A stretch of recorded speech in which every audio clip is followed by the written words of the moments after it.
Randy, thank you so very much. We really appreciate your introduction, and we appreciate being here. And thank you for joining Dave and me.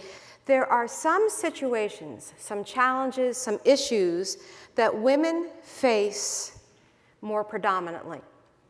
And as I've said that, maybe some of you are thinking about some of those that you might have faced yourself. So it's important for us women to know how to handle these types of challenges because they show confidence, they show leadership presence. And I have to admit, I was here a little bit for the presentation. It was actually a panel discussion earlier that talked about, how do you get ahead? And one of the things that was said was performance, performance, performance. I'm going to tell you, performance is a table stake. It is what gets you to that table. But, and I said this long before the election process going on, that confidence trumps competence all the time. Okay? So you just have to understand that in our world, if people perceive you as being confident, that is as important and sometimes even more important than actually being really competent in what you're doing. So it's necessary that you really look at how do you handle these unique situations that women face more predominantly. How do you handle them with aplomb? How do you have others perceive you as a go-to person so that you can get increased responsibility and really make a difference in building your career? So I'm done with my part for right now. This is a little bit of a different, unique presentation, and I'm going to give it to Dave for you to explain it. Take it away, Dave. So when Barbara and I got together and talked about not only this topic, one of the things we considered was how might we present this so it's more engaging? We had decided that we did not want to go through 50, 60 PowerPoints. We did not want to talk at you and then collect questions at the end. We wanted you to be part of the process right away instead of waiting for Q&A at the end. So we created a concept that we've labeled total audience immersion. What we mean by that is... You've made them nervous. Yeah, that was nervous laughter. That wasn't happy laughter. Too late. Lock the doors. Okay. So what we've done is we've created 4 scenarios that typify business situations that professional women often encounter in the workplace. We're going to act those out up here, and we're going to invite some of you to participate with us in the acting out. It's very easy. Don't get nervous. Double bolt. And once we've done the 90 seconds on the vignette, Barbara and I step out of character, and we begin a conversation, both with the people up here and for all of you out there. All right. Are we set? So the setup for the first is 3, 4 people will be at a meeting room table waiting for the boss to come in. The meeting's been called. Not sure why. That's all the setup you need. So, all right, everybody. And yes, you will need to share the mics. We need these. Yes, and we only have 2. Hello? What happened to the... Okay. Could you guys share, please? Okay. All right. I get to begin. Yeah. Okay. Did Joanne win her softball game last night? She did. Joanne didn't play much, but they won. Anyone hear that Carl in engineering is retiring next month? How old is he? Yes, I took acting classes. Okay, everyone, down to business. Acme Drilling is giving us a hard time, again, about the usability of our software. They are not happy. What I want to know is it our fault? Because sometimes it isn't, but is it our fault? Did we drop the ball, or have they changed their needs on us? What are we going to do to make them happy with us again? Well, when they started with us, we did the usual intake and analysis, and then we customized their applications and set up their training program. So, who did the training? Oh, that was Fergus. Fergus managed all of that. So why isn't Fergus here today? He's on vacation this week. Ah, okay, well, obviously that's not going to work. We're going to have to figure something out. We can't wait till Fergus comes back. Well, before we make a decision, shouldn't we find out what they're actually unhappy about? Maybe send someone out to talk to them in person? Nah, just send Susan from IT out. It's an IT problem, isn't it? Let her deal with it. Couldn't we just do it by video? That'd save us time and money. Oh, we could send them those newly updated instruction manuals. What about training? You know, I think we should send a couple people out there to assess the situation first. We should understand their issues before we do anything at all. Oh my gosh, I like that idea. Let's do it. Yeah, that makes sense. You know, Dave, make it happen. All right. So that's vignette 1. If the mic runners could turn their mics on and take a spot in the aisles, we'd appreciate it. Barbara, when you're ready. All right, so mic runners, we're going to find some people to interact with. Okay, we did our wonderfully acted skit. What happened here? Not all at once. Go ahead. Good. We have a hand up over here. Something that happens to all of us very frequently, I assume. It's the reappropriation of the idea. Okay, and I want to make sure everyone say that again. Reappropriation of the idea. Yeah. So it's so interesting to me that I can go to a group of women and say, so how many times have you come up with an idea? No one says anything. And then, I'm sorry guys, the guys in the group will come up with an answer and the same thing that you said and go, yeah. So show of hands if that has happened to you.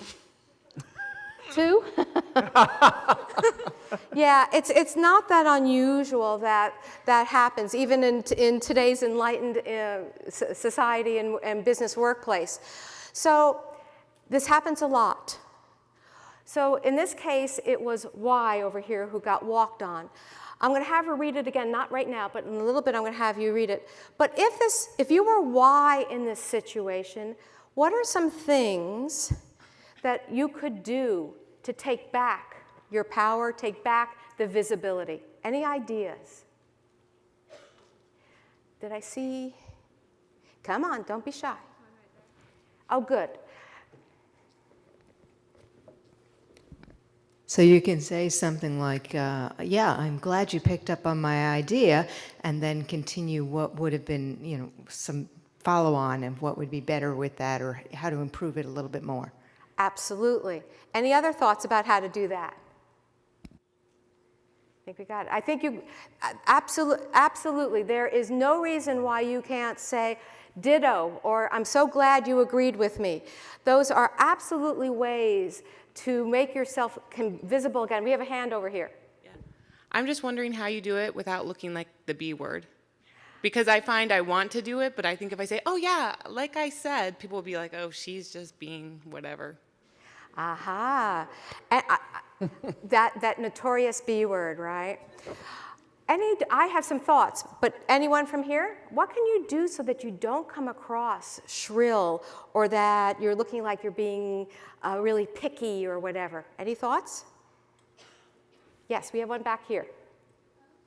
Do you mind passing that in?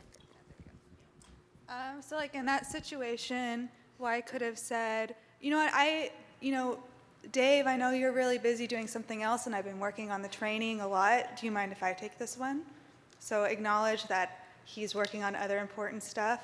Say how you're qualified to take that action that was originally coming from your idea in the first place. And then, I don't know.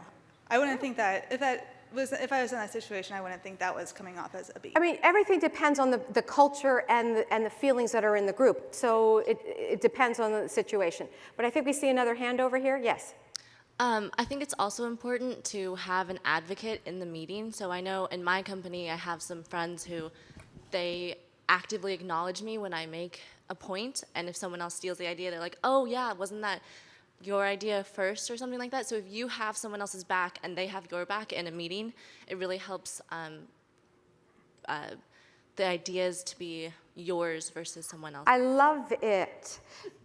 So think about this. If it's possible that there are other people that are going to be in the group, you can kind of hold each other's back. And it's not just women with women, it could be women with men, etc.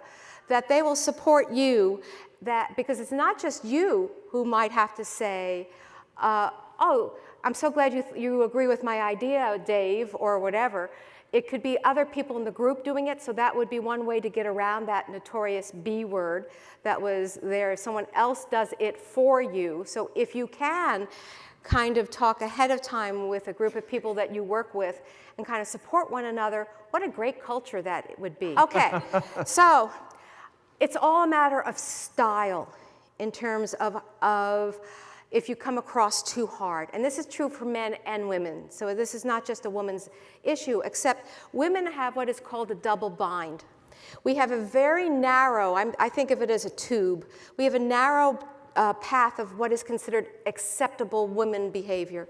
If you're below it, you're the wimp. If you're above it, you're the notorious B word, okay? So understand, it's not fair. It's just reality, and you have to deal with that. You have to play that game. So style becomes critical for us women. So you can absolutely say to Dave, Dave, thanks for agreeing with me. I knew we would be on target with that.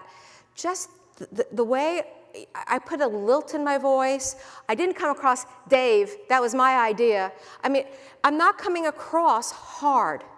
I'm making my point, but style matters. So if you want to be, if you can be direct, and you're going to hear us talk about this later, being direct is something, my gosh, we probably aren't direct enough. But you need to look at the style that you do it.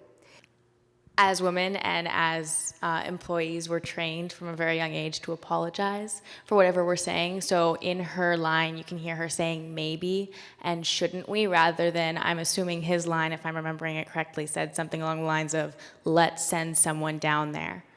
A very definitive and loud statement. You're right. So there was a lack, what you could almost see a perceived lack of confidence. Maybe we should, but there is also something else that she did. I'll just say it. It was done in questions. Maybe we should someone out there. Would that be a good idea?